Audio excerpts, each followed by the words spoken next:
Hello guys, welcome back to newspaper session. So இன்னைக்கு newspaperல news பார்க்கிறதுக்கு முன்னாடி important days பார்க்கலாம். So இன்னைக்கு ஏப்ரல் 26 So ஏப்ரல் 26 வந்து ஒரு important day. சரியா, ரொம்பவே இம்பார்ட்டன்ஸ் டே. என்ன அப்படின்னா ஏப்ரல் 26ல என்ன டே வந்து அப்சர்வ் பண்றாங்க அப்படின்னா வேர்ல்ட்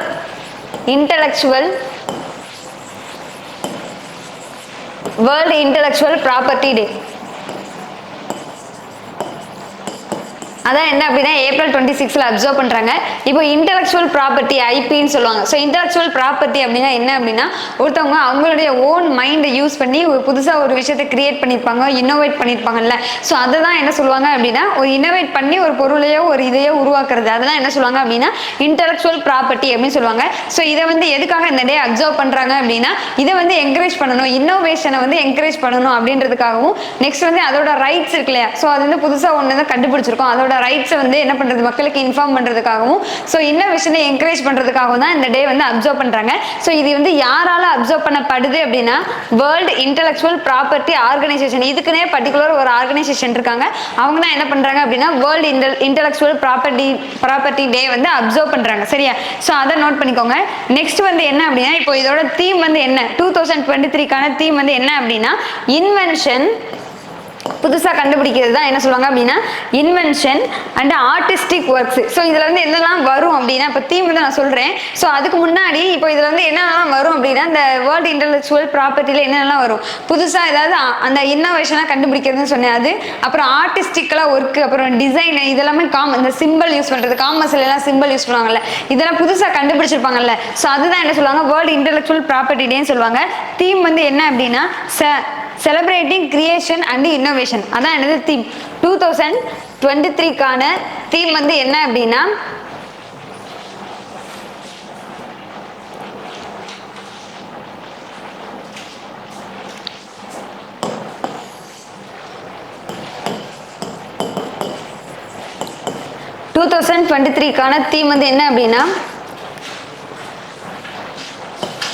செலிப்ரேட்டிங்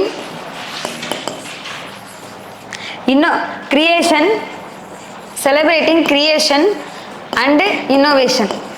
இந்த ரெண்டுமே செலிப்ரேட் பண்ணணும் அப்படிங்கிறது தான் என்ன அப்படின்னா 2023க்கான வேர்ல்டு இன்டெலெக்சுவல் ப்ராப்பர்ட்டி டே. சரியா, ஸோ அதுக்கான தீம் இதை நோட் பண்ணிக்கோங்க. ஸோ இது யார் அப்சர்வ் பண்ணுறான்னு பார்த்தோம், வேர்ல்டு இன்டெலெக்சுவல் ப்ராப்பர்ட்டி ஆர்கனைசேஷன் இருக்காங்களா, அவங்க தான் என்ன பண்ணுவாங்க இதை அப்சர்வ் பண்ணிட்டு வராங்க. சரியா, ஸோ அவ்வளோதான். இப்போ நம்ம வந்து நியூஸ்குள்ளே போகலாம். சரியா, ஃபர்ஸ்ட் என்ன நியூஸ் கொடுத்துருக்காங்க பாருங்களேன்.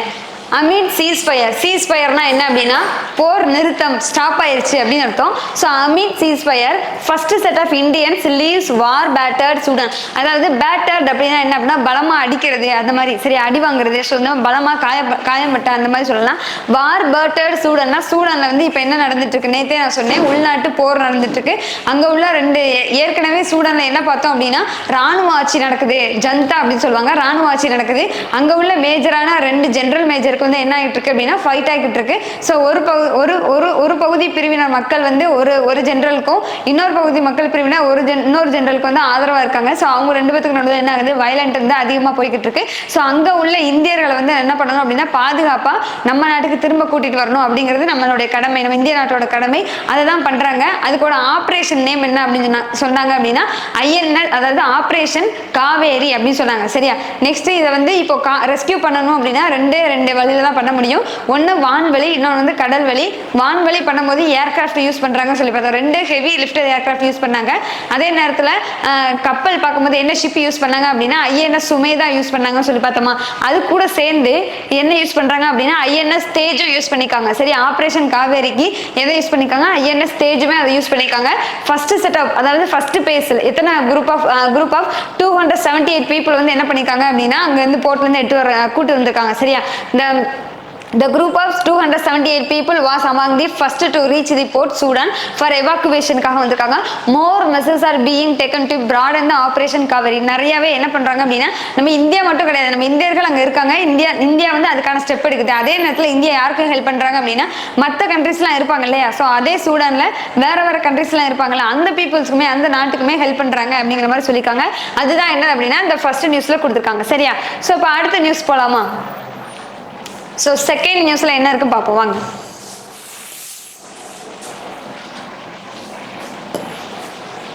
ஸோ செகண்ட் நியூஸ் பாருங்களேன், இது வந்து ஏற்கனவே வந்த நியூஸ் தான். ஸோ என்ன அப்படின்னா பிஎம்னா prime minister Narendra Modi says only a strong centre, அதாவது only a strong central government மட்டும் தான் என்ன பண்ண முடியும், கேன் ஹார்னஸ் இருக்காங்க, ஹார்னஸ் அப்படிங்கிற வந்து யூஸ் பயன்படுத்த முடியும் அப்படின்னு சொல்றாங்க. எதை பயன்படுத்துறாங்க, பவர் ஆஃப் தி ஸ்டேட்ஸ், அதாவது ஒன்லி ஒரு நல்ல ஒரு சென்ட்ரல் கவர்மெண்டால மட்டும்தான் ஸ்டேட் கவர்மெண்ட்ஸோட பவரை யூஸ் பண்ண முடியும் அப்படின்னு சொல்றாங்க. யாரு, பிரைம் மினிஸ்டர் நரேந்திர மோடி. எப்போ அப்படின்னா அந்த வந்தே பாரத், அதாவது கேரளால வந்து என்ன இன்னாகிரேட் பண்றாங்க அப்படின்னா ஃபிளாக் ஆஃப் பண்ணிருக்காங்க அப்படின்னா வந்தே பாரத் எக்ஸ்பிரஸ் ட்ரெயினை கேரளால என்ன பண்ணிருக்காங்க அப்படின்னா கொடி அசைச்சிருக்காங்க. ஸோ அந்த கொடி அசைச்சு என்ன பண்ணுவாங்க அப்படின்னா அதை வந்து திறந்து வைப்பாங்க. சரியா, ஸோ அப்படி திறந்து வைக்கும் போது தான் சொல்லியிருக்காங்க ஒரு நல்ல ஒரு கவர்மெண்ட் தான், சென்ட்ரல் கவர்மெண்ட் தான் என்ன பண்ண முடியும் அப்படின்னா ஸ்டேட் கவர்மெண்டோட பவரை யூஸ் பண்ண முடியும் அப்படிங்கிற மாதிரி சொல்லியிருக்காங்க. நெக்ஸ்ட் நம்ம இதுக்கு முன்னாடி என்ன நியூஸ் பார்த்தோம், கேரளால அதே பிரைம் மினிஸ்டர் நரேந்திர மோடி என்ன பண்ணியிருந்தாங்க அப்படின்னா டிஜிட்டல் சயின்ஸ் பார்க்கை வந்து இனாகிரேட் பண்ணாங்க அப்படின்னு சொல்லி பார்த்தோமா, அதுக்கு பட்ஜெட்லாம் கொடுத்துருந்தாங்க. ஸோ அந்த பட்ஜெட் அதெல்லாம் ஞாபகம் வச்சுக்கோங்க. சரியா, prime minister Narendra Modi flags off the Vande Bharat express train announces several railway development project. இது மட்டும் இல்லாம அந்த வந்தே பாரத் ட்ரெயினை ஃபிளாக் ஆஃப் பண்ணது மட்டும் இல்லாம செவரல் ரயில்வே ப்ராஜெக்டை என்ன பண்ணிருக்காரு அப்படின்னா இனாகிரேட் பண்ணியிருக்காங்க. So and launches the Kochi water metro, அதாவது கொச்சிக்கான வாட்டர் மெட்ரோ அதையும் என்ன பண்ணிருக்காங்க, இது பண்ணி லான்ச் பண்ணிருக்காங்க on the second day of his visit to Kerala. அதாவது கேரளாவில் 2வது நாள் இருக்கும் போது என்னென்னலாம் பண்ணியிருக்காங்க அப்படின்னா வந்தே பாரத் ட்ரெயின், அப்புறம் நிறைய ரயில்வே ப்ராஜெக்ட், அப்புறம் கொச்சி வாட்டர் மெட்ரோ, இந்த 3 இது பண்ணியிருக்காங்க. இதுக்கு முன்னாடி ஏற்கனவே பண்ணது என்ன அப்படின்னா டிஜிட்டல் சயின்ஸ் பார்க். சரியா, ஸோ அதை மட்டும் ஞாபகம் வச்சுக்கோங்க. அடுத்து போலாமா. ஸோ அடுத்த நியூஸ் எடிட்டோரியல். ஸோ அதே தான் எடிட்டோரியலில் ஃபர்ஸ்ட் எடிட்டோரியல் என்ன இருக்குது அப்படின்னா ரெஸ்கியூ சர்வீஸ். ரெஸ்கியூ சர்வீஸ்னா என்னது, இப்போ நான் ஃபர்ஸ்ட் நியூஸ் சொன்னேன்ல அதே நியூஸ் தான் இங்கே இருக்குது. என்ன பாருங்க, இந்த Sudan evacuation highlight challenges India face in conflict. அதான் சொல்கிறாங்க சூடானோட சூடானில் நம்ம வந்து மக்களை வந்து மீட்டெடுக்கிறோம் இல்லையா. So Sudan evacuation highlight challenges India faces in conflict. அந்த கான்ஃப்ளிக்ட்ல இந்தியா ஃபேஸ் பண்ணுற சேலஞ்சஸ் அதை பற்றி தான் சொல்கிறாங்க, என்னென்னலாம் இருக்குது. ஸோ அங்கே வந்து சூடானில் என்ன நடந்துச்சு அதெல்லாம் நேற்றுலேருந்து பார்த்துட்டு இருக்கோம். ஓவராலா எத்தனை இந்தியன்ஸ் அங்க இருக்காங்க, 3000 இந்தியன்ஸ் அங்க இருக்காங்க. சூடான்ல என்ன பிரச்சனை போய்கிட்டு இருக்கு, ராணுவ ஆட்சி நடக்குது. 2 மேஜர் ஜெனரல் சொன்னேன்னா நேம் நோட் பண்ணிக்கோங்க. ஜெனரல் அப்தல் ஃபேட்டா அல் பர்ஹான் அப்படிங்கிறவங்களும் ஜெனரல் முகமது ஹமேதி ஹம்தன் டக்லோ அப்படிங்கிறவங்க தான் என்ன பண்றாங்க அப்படின்னா 2 குரூப்பா இருக்காங்க. இவங்க 2 பேருக்கு தான் நிறைய வந்து என்ன ஆகிட்டு இருக்குன்னா வயலண்ட் கிரியேட் ஆகிக்கிட்டே இருக்குது அடிக்கொருக்கா. சரியா, ஸோ அதை பத்தி தான் இங்க பேசுறாங்க. ஸோ ஓவராலா இந்த எவாக்குவேட் ரெஸ்கியூ ஆபரேஷன் யார் பண்ணுவோம் அப்படின்னா நம்ம இந்தியாவில் வந்து எக்ஸல் ஆஃபீஸ்மெண்ட்ஸ் இருக்காங்களே அவங்க டிபார்ட்மெண்ட் கீழே தான் பண்ணுவாங்க. சரியா, ஸோ இந்த மாதிரி நியூஸ் எல்லாம் யார் ரிலீஸ் பண்ணுவாங்கன்னா அவங்க தான் ரிலீஸ் பண்ணுவாங்க. நெக்ஸ்ட் பாருங்களேன், they have no doubt be assisted by the cumulative experience of similar operation. இதே போல எப்போ நடந்துச்சு இந்த மாதிரி ஒரு ரெஸ்கியூ பண்றது, எப்போ நடந்தது, சிமிலர் ஆப்ரேஷன் எங்க நடந்துச்சு, ஓவர் த டிகேட்ஸ் ஒரு 10 வருஷத்துக்கு முன்னாடி எப்போ நடந்துச்சு அப்படின்னா beginning with largest single civilian evacuation during the Gulf war 1991 நடந்திருக்கு. அதாவது கல்ஃப் வார் 1991 நடந்திருக்கு. அப்போ வந்து என்ன பண்ணாங்க அப்படின்னா இதே போலதான் ஒரே ஒரு இதுல வந்து என்ன பண்ணாங்க சிங்கிள் பேஸ்ல நிறைய பீப்புளை வந்து எடுத்துட்டு ரெஸ்கியூ பண்ணி கூட்டிட்டு வந்தாங்க அப்படிங்கிற மாதிரி சொல்றாங்க. சரியா, ஸோ அதுக்கப்புறம் இதுக்கு முன்னாடி என்ன ஆச்சு நம்ம எல்லாருக்குமே தெரியும்ல, 2 வருஷம் 3 வருஷத்துக்கு முன்னாடி உக்ரைன் ரஷ்யா வார், 2 வருஷத்துக்கு முன்னாடி தான் நினைக்கிறேன் உக்ரைன் ரஷ்யா வார். அப்பவுமே என்ன பண்ணாங்க அப்படின்னா நிறைய பீப்புள்ஸ் வந்து எவாக்குவேட் பண்ணி கூட்டு வந்தாங்க. சரியா, ஸோ அடுத்து பார்ப்போம்.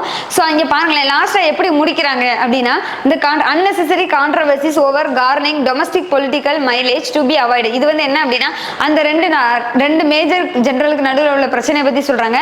அது வந்து unnecessary controversy, 2 பேருக்கு நடுவில் தேவையில்லாத அந்த கான்ட்ரவர்சி வந்து எதுக்காக இருக்குது அப்படின்னா அந்த பொலிட்டிக்கலாக அவங்க வந்து என்ன பண்ணிக்கிறாங்க, அந்த பொலிட்டிக்கல் மைலேஜ் பொலிட்டிக்கல் பவர் இமேஜை கிரியேட் பண்ணிக்கிறாங்க அப்படின்னு சொல்கிறாங்க. இந்தியா இஸ் ஆனால் அதே நேரத்தில் இந்தியா வந்து என்ன பண்ணுறது அப்படின்னா ஒரு பாராட்டப்படுது, எதுக்காக போற்றப்படுது அப்படினா so India is admired for its reputation and the ability to use all its resources in rescuing every single citizen. அதாவது ஏதாவது ஒரு பிரச்சனை அப்படின்னா அந்த டைம்ல டக்குன்னு அந்த நாட்டில் உள்ள இந்தியர்களை என்ன பண்றாங்க அப்படின்னா ஈஸியா, அதாவது அந்த நாட்டில் உள்ள இந்தியர்களை ரெஸ்கியூ பண்ணிடுறாங்கல்ல ஒவ்வொரு டைமும், அதை பத்தி தான் சொல்றாங்க. அதான் பாராட்டத்தக்கதா இருக்குன்னு சொல்றாங்க. India is admired for it's reputation and ability to harness என்ன பார்த்தோம், யூஸ்ன்னு சொல்லி பார்த்தோம். Ability to use all it's resource, நம்மளோட எல்லா ரிசோர்ஸையும் நம்ம யூஸ் பண்ணி நம்மளோட திறமையை வளர்த்துட்டு என்ன பண்றோம் அப்படின்னா நம்ம வந்து என்ன பண்றோம், இந்த rescuing every single citizen in any corner of the world. அதாவது இந்த உலகத்துல எந்த மூலையில ஏதாவது ஒரு பிரச்சனை வந்தாலும் அங்க உள்ள இந்தியர்களை பார்த்து ரெஸ்கியூ பண்ணி எடுத்துட்டு வரோம்ல, அது வந்து பாராட்டத்தக்க ஒரு விஷயம் அப்படின்னு சொல்றாங்க. சரியா, every time they are in need and that reputation must remain இன்டாக்டா இருக்கும் அப்படின்னு சொல்றாங்க. சரியா, ஸோ அடுத்து கீழே பார்ப்போம். இந்த ரைட் டு லிட்டிகேட் அப்படின்னு கொடுத்துருக்காங்க. ஸோ இது வந்து என்ன பார்ப்போமா, use of legal remedies to limit the nature exploitation is at the core of the democracy. அதாவது லீகல் ரெமெடிஸ் யூஸ் பண்றது to limit the nature exploitation. Exploitation என்னது, காலியா போறது இல்ல அப்படின்னா அது ஸ்பாயில் பண்ணிடுறது அந்த மாதிரி தான் இருக்கும். ஸோ நேச்சரோடைய எக்ஸ்பிளான்டேஷன் அதை வந்து என்ன பண்ணணும், கண்டிப்பா லிமிட் பண்ணி ஆகணும். So is the core of the, அதுதான் என்னது அப்படின்னா மெயின் டொமைன், அதாவது கோர் ஆஃப் தி டெமோக்ரஸில, டெமோக்ரஸி இருக்குல்ல அதுல மெயின் கோரே அதான் அப்படிங்கிற மாதிரி சொல்றாங்க. ஸோ என்ன அப்படின்னா இங்க பாருங்களேன், சிபிஐ இருக்காங்களே, central bureau of the investigation, CBI seems to have been overzealous. overzealousனா என்ன, அதீத ஆர்வம் இருக்காங்க. எதுல அதிக ஆர்வமா இருக்காங்க, சிபிஐ கேஸ் எடுக்கிறதுக்கு. எந்த கேஸ் அப்படின்னு பாருங்களேன். ஸோ overzealous என்ன, ரெஜிஸ்டரிங் a case against எதுக்கு அகேன்ஸ்ட், எதுக்கு எதிராக உள்ள கேஸ் எடுக்கிறதுல அவங்க அதீத ஆர்வம் காட்டுறாங்க அப்படின்னா என்விரான்மெண்டல் லாயர் யார் அப்படின்னா ரித்விக் துத்தா அப்படிங்கிறவங்க அண்ட் ஹிஸ் ஆர்கனைசேஷன், அவங்களுடைய organisation legal initiative for forest and environment for violating the foreign contribution. அதாவது என்ன அப்படின்னா ஃபாரஸ்ட் அண்ட் என்விரான்மெண்ட் அந்த சம்பந்தமா இதுல ஃபாரின் கான்ட்ரிபியூஷன் வந்து வயலேட் ஆகுது அப்படின்னா அந்த மாதிரி உள்ள கேஸ் எடுக்கிறதுக்கு அவங்க ஆர்வமா இருக்காங்க அப்படின்னு சொல்றாங்க. சரியா, foreign and environment for violating the foreign contribution regulation act FCRA provisions அப்படின்னு சொல்றாங்க.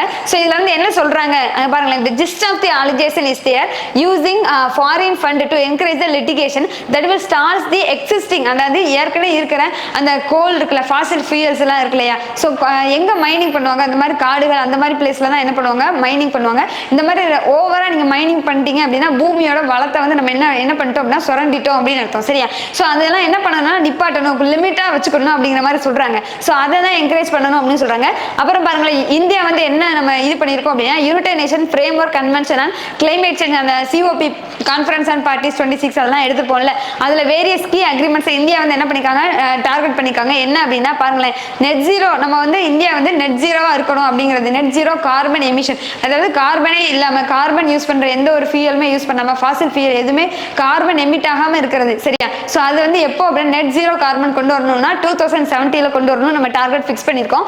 நெக்ஸ்ட் என்ன பண்ணிருக்காங்க அப்படின்னா இந்தியா வந்து இதையும் சப்போர்ட் பண்ணிருக்காங்க. என்ன அப்படின்னா inter governmental panel on climate change IPCC படி that speak of the urgency of ensuring global temperature, இந்த உலக லெவலில் உள்ள டெம்பரேச்சர் வந்து 1.5 டிகிரி செல்சியஸ்க்கு மேலே போயிடக்கூடாது அப்படிங்கிறதுலையும் நம்ம வந்து கவனமா வச்சுக்கிறோம். ஸோ அப்போ என்ன அப்படின்னா இப்போ குளோபல் டெம்பரேச்சர் வந்து இன்க்ரீஸ் ஆகுது, அதுக்கு மெயின் காரணம் என்ன அப்படின்னா கார்பன் மட்டும்தான். ஸோ நம்ம எப்படி எந்தெந்த விதத்தெல்லாம் கார்பன் எமிஷன் வந்து குறைக்கிறோமோ அந்தந்த விதத்தில் வந்து நம்ம என்ன பண்ணிக்கலாம், இந்த டார்கெட்டை அச்சீவ் பண்ணிடலாம் அப்படிங்கிற மாதிரி சொல்றாங்க. சரியா, ஸோ இந்த பாருங்களேன், ensuring the global temperature do not exceed the 1.5 degree Celsius of pre-industrial times, necessitating that global net anthropogenic CO2 emission declined by about 45% from 2010. அதாவது 2010ல வந்து எவ்வளவு இருந்துச்சு, அதாவது அதுல இருந்து பார்த்தோம் அப்படின்னா அதுல இருந்து லெவல்ஸ் பை 2030க்குள்ள அதான் சொல்றாங்க. ஸோ அது இதோட டார்கெட் அந்த 1.5 டிகிரி செல்சியஸ் வந்து மீளாம இருக்கணும் அப்படிங்கிற ஒரு டார்கெட் வந்து 2030 வரை எடுத்திருக்காங்க. சரியா, ஸோ அதை நோட் பண்ணிக்கோங்க. இந்த true cost of renewable source, அதாவது என்ன அப்படின்னா இதுல மேஜர் இதுவும் இருக்கு. அதாவது இப்போ நம்ம வந்து ஃபாசில் ஃபியூயல் யூஸ் பண்ணாம அந்த ரினியூவபிள் சோர்ஸ் நம்ம யூஸ் பண்றோம் அப்படின்னா, புதுப்பிக்கக்கூடிய பொருள் அந்த எரிபொருள்லாம் யூஸ் பண்றோம் அப்படின்னா அதோட காஸ்ட் இருக்கு பார்த்தீங்களா, அது விலை அதிகமா இருக்குது. எதை கம்பேர் பண்ணும்போது ஃபாசில் ஃபியூயல் அந்த நிலக்கரி கோல் அதுல இருந்து எடுக்கிற ஃபியூயல் கம்பேர் பண்ணும்போது எது அதிகமாக காஸ்ட் இருக்கு அப்படின்னா அந்த இப்போ நீர்வள சக்தி, அதே மாதிரி சூரிய மின் சக்தி, இந்த மாதிரி சோலார் பவர், ஸோ இந்த மாதிரி விண்ட் சக்தி விண்ட் பவர் இந்த மாதிரி எடுக்கிறது தான் காஸ்ட் அதிகமாகுது அப்படின்னு சொல்றாங்க. சரியா, the true cost of the renewable sources solar wind nuclear remains much more higher than the fossil fuel power compare பண்ணும்போது அது அதிகமா இருக்கு அப்படின்னு சொல்றாங்க. ஸோ அதையும் நம்ம கன்சிடர் பண்ணணும். சரியா, ஸோ எப்படிதான் இருந்தாலும் India has 28.5 gigawatt of coal power capacity. நம்மளோட கெப்பாசிட்டி எவ்வளவு இருக்குன்னா கோல் பவர் அந்த நிலக்கரி அந்த பவர் பண்ற கெப்பாசிட்டி எவ்வளவு இருக்குன்னா 28.5 ஜிகாவாட் இருக்கு. And 32 gigawatts of plans are under construction, இன்னமும் கன்ஸ்ட்ரக்ஷன்ல தான் இருக்கு அப்படிங்கிற மாதிரி சொல்றாங்க. சரியா, ஸோ ஓவரால் அவங்க பேசுறது அதுதான், அதாவது நிறையாவும் சுரண்டிடக்கூடாது, லிமிட்ல வச்சுக்கணும் அப்படின்னு சொல்றாங்க. அதே நேரத்தில் நம்மளோட டார்கெட்டை படிப்படியாக அச்சீவ் பண்ணிட்டு வரணும்னு சொல்றாங்க. சரியா, ஸோ இப்போ நம்ம நெக்ஸ்ட் போகலாம்.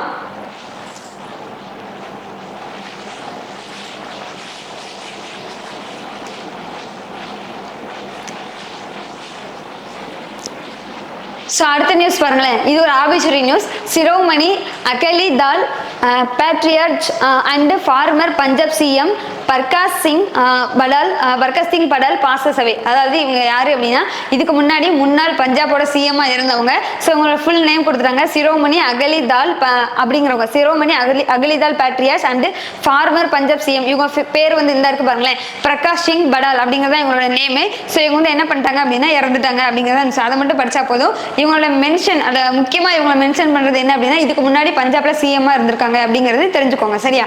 ஸோ அடுத்து போகலாம். ஸோ அடுத்து இங்கே பாருங்களேன், India to host SEO defence minister meeting this week. அதாவது இந்த வாரம் என்ன நடக்க போகுது அப்படின்னா இந்தியாவில் வந்து இந்தியா வந்து என்ன பண்ண போறாங்க அப்படின்னா ஹோஸ்ட் பண்ண போறாங்க. எதை அப்படின்னா எஸ்சிஓ டிஃபென்ஸ் மினிஸ்டர் மீட்டிங் நடத்த போறாங்க. சரியா? இதுக்கு முன்னாடி என்ன நடந்துச்சு, extra affairs meeting foreign minister meeting நடந்துச்சு. ஸோ பாகிஸ்தான்ல இருந்து அந்த பிலவல் பூட்டோ சர்தாரி அவங்க வந்து என்ன பண்ணியிருந்தாங்க, பாகிஸ்தானோட ஃபாரின் மினிஸ்டர் வந்து இந்தியா ரீச் ஆனாங்கன்னு சொல்லி பார்த்தோமா. ஸோ இப்போ வந்து என்ன இருக்கு அப்படின்னா அதே எஸ்சிஓல சாங்காய் கோஆபரேஷன் ஆர்கனைசேஷன் இப்போ இந்தியாவோட பிரசிடென்சி, அதனால இந்தியா தான் ஹோஸ்ட் பண்றாங்க. ஸோ அதுக்கு யார் யாரெல்லாம் வர்றா அப்படின்னா சைனீஸோட டிஃபென்ஸ் மினிஸ்டர் இருக்காங்க இல்லையா, ஸோ ஹையர் அத்தாரிட்டி சைனாவோட டிஃபென்ஸ் மினிஸ்டர் அவங்களும், அதே டிஃபென்ஸ் மினிஸ்டர் இல்லை அந்த டிஃபென்ஸ்ல ஒரு மேஜர் ஜெனரலா இருப்பாங்கல்ல அவங்களும், அதே நேரத்தில் இங்க ரஷ்யாவோட டிஃபென்ஸ் மினிஸ்டர் யாரு அப்படின்னா டிஃபென்ஸ் மினிஸ்டர் தான் மாற்றி சொல்லிட்டேன். ஸோ ரஷ்யாவோட டிஃபென்ஸ் மினிஸ்டர் செர்கை சோகு அவங்களும், அதே மாதிரி சைனாவோட டிஃபென்ஸ் மினிஸ்டர் லீ ஜாங்ஃபு இவங்க ரெண்டு பேருமே சரியா, இவங்க ரெண்டு பேருமே டிஃபென்ஸ் மினிஸ்டர். ஸோ இவங்க வந்து என்ன பண்ணியிருக்காங்க இந்தியாவுக்கு வந்திருக்காங்க. ஸோ அதை தான் இங்க வந்து கொடுத்துருக்காங்க. சரியா?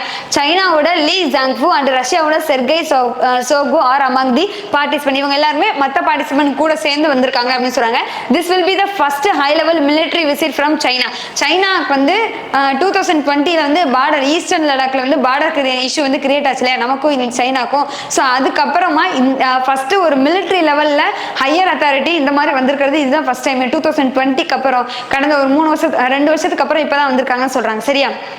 since the start of the crisis and the line of actual control in April 2020 பார்க்கலாம். ஸோ இந்த வாரம் தான் நடக்கும் சொல்லியிருக்காங்க. எங்க நடக்கும் எப்போ நடக்கும்னு நியூஸ்ல கொடுத்தாங்கன்னா பார்ப்போம். சரியா? ஸோ இப்போ எஸ்சிஓல யார் யாரெல்லாம் கலந்துக்கிறா அப்படின்னா எஸ்சிஓல which includes Russia, China, Kazakhstan, Kyrgyzstan, Tajikistan, Uzbekistan, Pakistan இவங்க எல்லாமே என்ன பண்ண பிசைட்ஸ் இந்தியா கூட சேர்ந்து இவங்க எல்லாம் இந்த டிஃபென்ஸ் மினிஸ்டர் மீட்டிங் வந்து கண்டக்ட் பண்ண போறாங்க. சரி, இவங்க எல்லாமே அதில் கலந்துப்பாங்க, பேசிப்பாங்க. சரியா? ஸோ அதை பத்தி தான் இங்க கொடுத்துருக்காங்க. நெக்ஸ்ட் போகலாம்.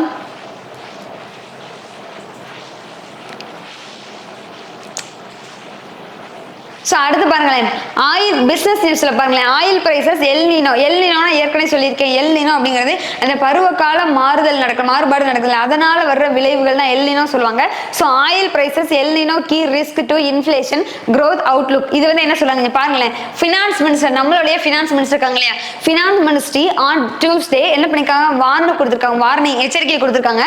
எதுக்கு? That downside risk to the official 6.5% GDP growth projection for this year. இந்த வருஷம் ஜிடிபி growth வந்து 6.5% ப்ரொஜெக்ஷன் பண்ணிருக்காங்க.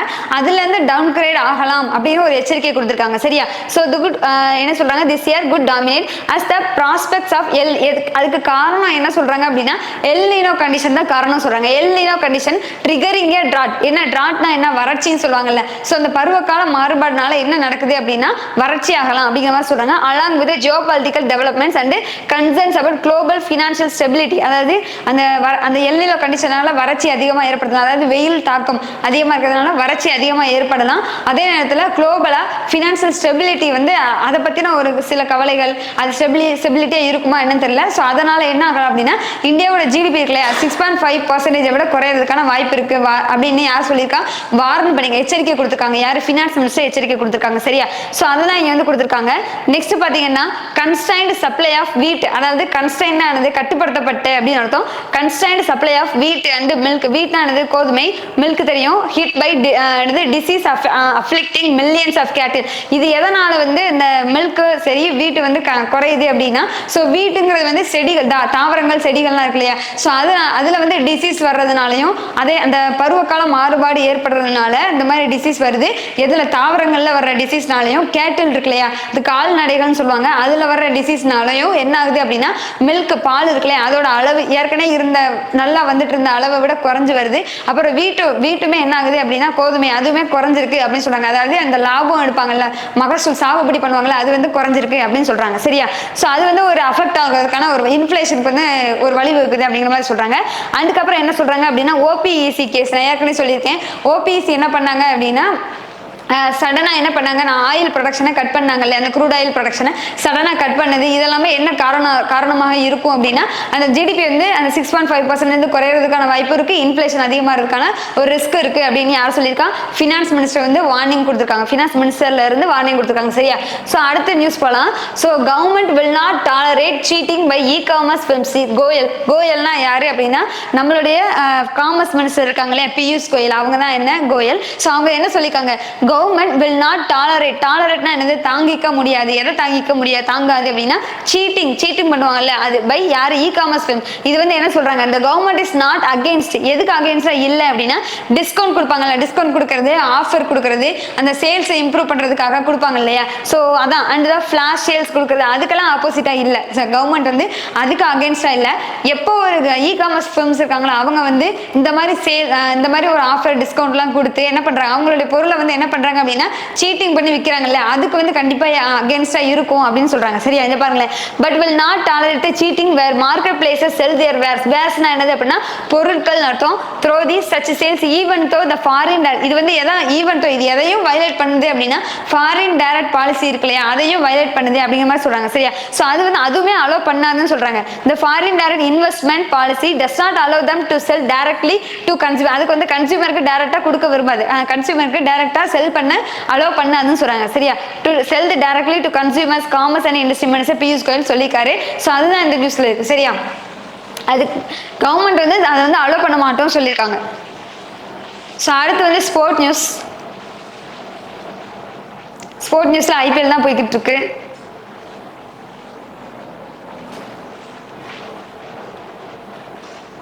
ஸோ அந்தளவுக்கு ஸ்போர்ட் நியூஸ்ல இம்பார்ட்டன்ட் நியூஸ் இல்லை போல இன்னைக்கு. ஸோ அவ்வளோதான் காய்ஸ், எல்லா நியூஸுமே முடிஞ்சிச்சு. நெக்ஸ்ட் ஒரு இன்ட்ரெஸ்டிங் கண்டென்ட்டோட நான் உங்களை மீட் பண்ணுறேன். Thank you so much.